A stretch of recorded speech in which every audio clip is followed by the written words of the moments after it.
গতিৰে চলিছে শৰাইঘাট দলঙৰ মেৰামতিৰ কাম। উত্তৰ পূব সীমান্ত ৰেলৱে অব্যাহত ৰাখিছে মেৰামতিৰ কাম-কাজ। দলংখনৰ মেৰামতিৰ বাবে অহা 25 আগষ্টলৈকে পুৰণা দলংখনেৰে বন্ধ কৰি দিয়া হৈছে যাতায়াত আৰু বিকল্প পথ হিচাপে ব্যৱহাৰ কৰা হৈছে শৰাইঘাটৰ নতুন দলং।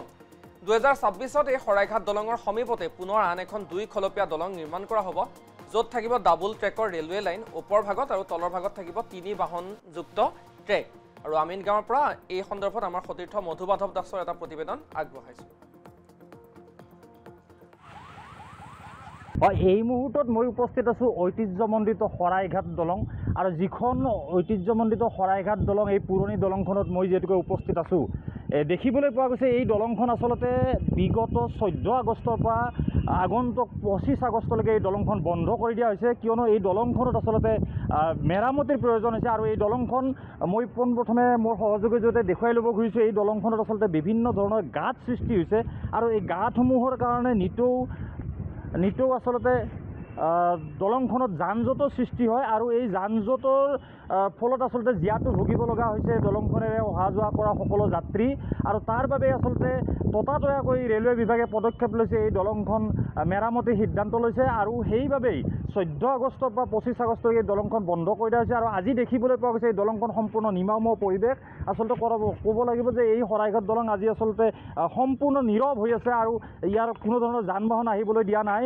আৰু ইয়াতে ৰেলৱে বিভাগৰ তত্ত্বাৱধানত আচলতে ৰিপেয়াৰিঙৰ কাম চলি আছে আৰু ইয়াতে এগৰাকী RPFৰ জোৱান ডিউটি কৰি আছে। মই তেখেতৰ সৈতে কথা পাতিবলৈ চেষ্টা কৰিম। দলংখনৰ আচলতে কি পৰিৱেশ সৃষ্টি হৈছে, দাদা কি ক'ব? দলংখন ৰিপেয়াৰিঙৰ কাম চলি আছে।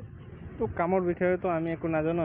আমি একচুৱেলি চিকিউৰিটি বন্দোবস্ত ডিউটিৰ কাৰণে আহিছোঁ, আমাৰ অফিচৰ পৰা পঠাইছে আৰু বাকী বেলেগ বস্তু আমাৰ নলেজত নাই। কেতিয়ালৈকে বন্ধ থাকিব দলংখন? তো আমাৰ শুনামতে 25 তাৰিখলৈকে বন্ধ থাকিব। কাম চলি আছে?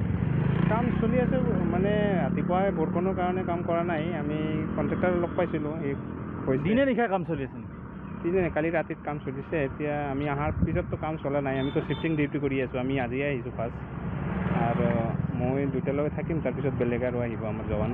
হয়, নিশ্চয় আপোনাক ধন্যবাদ জনাইছোঁ। মই দেখুৱাইছোঁ মোৰ সহযোগীৰ জৰিয়তে এয়া আচলতে দলংখনত বিভিন্ন ধৰণৰ গাঁত সৃষ্টি হৈছে আৰু এই গাঁতসমূহ আচলতে ইয়াতে এজাক বৰষুণ দিলে পানী জমা হয় আৰু এই পানী জমা হোৱা স্থানতে পৰৱৰ্তী কেইদিনমানৰ ভিতৰতে আচলতে দলংখন খহি যায় আৰু খহি যোৱাৰ ফলত যেতিয়া এটা প্ৰকাণ্ড গাঁতৰ সৃষ্টি হয় আৰু তেতিয়া আচলতে যান বাহনসমূহ ভিৰ লাগে আৰু ক'ব লাগিব যে 2 কিলোমিটাৰ পৰ্যন্ত যান জঁটৰ সৃষ্টি হয়। আৰু সেইবাবেই আচলতে ৰেলৱে বিভাগে পদক্ষেপ গ্ৰহণ কৰিছে। মই পুনৰ উল্লেখ কৰিছোঁ যে 14 আগষ্টৰ পৰা আগন্তুক 25 আগষ্টলৈকে দলংখনত মেৰামতিৰ কাম চলি আছে আৰু এই মেৰামতিৰ বাবে আচলতে যান বাহন সম্পূৰ্ণৰূপে বন্ধ কৰি দিয়া হৈছে। তাৰ মাজতে মাত্ৰ 2-এখন আচলতে দুচকীয়া বাহন ইয়াক প্ৰৱেশ কৰিবলৈ দিয়া হৈছে। মই এবাৰ দেখুৱাই লৈছোঁ আচলতে এই ধৰণে মেৰামতিৰ কাম চলিছে আৰু ইয়াত বেৰিকেড লগাই এই ধৰণে কাম চলি আছে।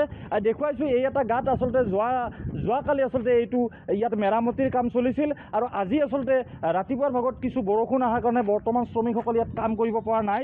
এগৰাকী শ্ৰমিক দেখুৱাইছোঁ, এইফালে কাম কৰি তেখেতে অকণমান জিৰণি লৈছে। মই দেখুৱাইছোঁ এই ধৰণে আচলতে দলংখনৰ সম্পূৰ্ণৰূপে মেৰামতিৰ কাম চলি আছে।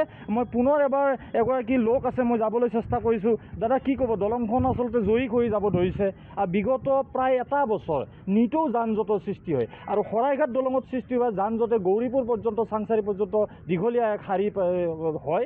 গতিকে এতিয়া দলংখনৰ কাম চলিছে, কি ক'ব? হয়, সাধাৰণ নাগৰিক হিচাপে এই দলংখনে সদায় অহা যোৱা কৰোঁ, কিন্তু দুখৰ কথা যে বছৰত কমেও 2বাৰ এই দলংখন বন্ধ হয় ৰিপেয়াৰিঙৰ নামত। এইটো এটা বাহানা যেনে পাওঁ, কাৰণ কি অকল ৰিপেয়াৰিং এনেকৈ কৰিলে নহয়, ভাল অভিযন্তাৰ প্ৰয়োজন। আপোনালোকে চাওক যে গোটেই দলংখনত এজাক বৰষুণতে কেনেদৰে পানী ডোঙা বান্ধিছে আৰু পানী ওলাই যোৱা কোনো ইয়াতে পথ নাই, যাৰ ফলত তাৰমানে পিচবোৰ উঠি যোৱাৰ ফলত দলংখন বেয়া হয়। এবছৰৰ ভিতৰত কমে 2-3বাৰকৈ ৰিপেয়াৰিঙৰ প্ৰয়োজন হয়। গতিকে দলংখন এটাই অনুৰোধ কৰিম প্ৰশাসনক বা ৰেলৱে বিভাগক, ভাল অভিযন্তা আনক, ভাল বাহিৰৰ পৰা অভিযন্তা আনক, ভালকৈ এবাৰেই ৰিপেয়াৰিং কৰক। যেনেদৰে 60 বছৰ একেলগে ভালকৈ চলিলে আৰু সেনেকুৱা সুদীৰ্ঘ 120 বছৰ চলক। আমি সেইটো দাবী জনাইছোঁ। ভালকৈ হওক, ভাল অভিযন্তাৰ দ্বাৰা কামবোৰ হওক।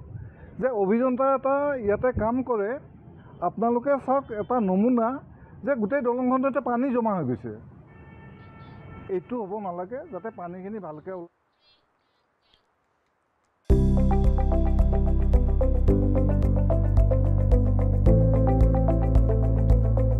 NB নিউজ, সহজ সৰল ভাষাত নৱভাৰতৰ কথা।